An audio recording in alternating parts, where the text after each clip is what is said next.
नमस्कार. The home chef चॅनलमध्ये तुम्हा सर्वांचे स्वागत आहे. आज आपण बनवणार आहोत खिचडी. उपवास म्हटलं की साबुदाणा हा आलाच. आता ही खिचडी कशी बनवणार आहोत ती आपण पाहूया. सर्वात आधी आपण इथे साबुदाणा घेतलेला आहे. आता साबुदाणा हा मी भिजत घालत ठेवलेला होता, तर तुम्ही पाहू शकता साबुदाणा जो आहे तो छानसा सुटसुटीत असा झालेला आहे.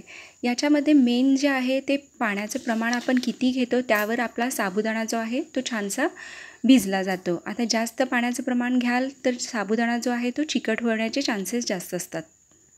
2 बटाट्यांचे काप करून घेतलेले आहे.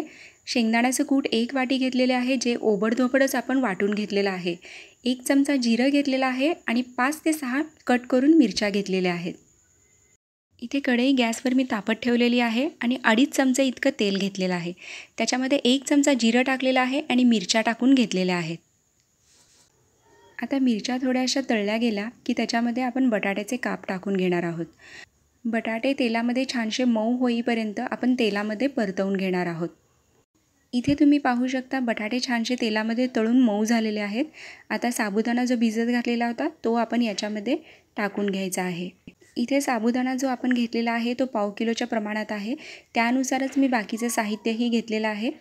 आता याच्यामध्ये आपण शेंगदाण्याचं कूट टाकून घ्यायचं आहे. चवीनुसार थोडीशी साखर टाकून घेऊया आणि चवीनुसार मीठही टाकून घ्यायचं आहे. आणि आता साबुदाणा आपण सगळा मिक्स करून घेणार आहोत. साबुदाणा छानसा मिक्स करून झालेला आहे. आता हे वाफवून घेण्यासाठी 5 ते 7 मिनिटासाठी आपण हे मंद आचेवरती झाकण लावून ठेवणार आहोत. आणि हे पहा 5 ते 7 मिनिटानंतर आपण साबुदाणा चेक करत आहोत, छानसा वाफवला गेला आहे की नाही ते. आता तुम्ही इथे पाहू शकता साबुदाणा जो आहे छानसा वाफवून झालेला आहे. याच्यामध्ये थोडंही जास्त तेल आपण टाकलेलं नाही आहे. अगदी व्यवस्थित प्रमाणामध्ये ही खिचडी आपली तयार झालेली आहे. आणि थोडीही आपली खिचडी जी आहे तळाशी चिकटलेली नाही आहे. आता ही खिचडी आपण बाउलमध्ये काढून घेऊया. तर खिचडी इथे मी एका बाउलमध्ये काढून घेतलेली आहे. आशा करते की ही साबुदाण्याची खिचडीची रेसिपी तुम्हाला नक्की आवडेल. तेव्हा कमेंटमध्ये मला सांगायला विसरू नका की तुम्हाला ही साबुदाण्याची खिचडीची रेसिपी कशी वाटली. सोबतच तुमच्याकडे खिचडी कशी बनते तेही मला कमेंट बॉक्समध्ये नक्की कळवा.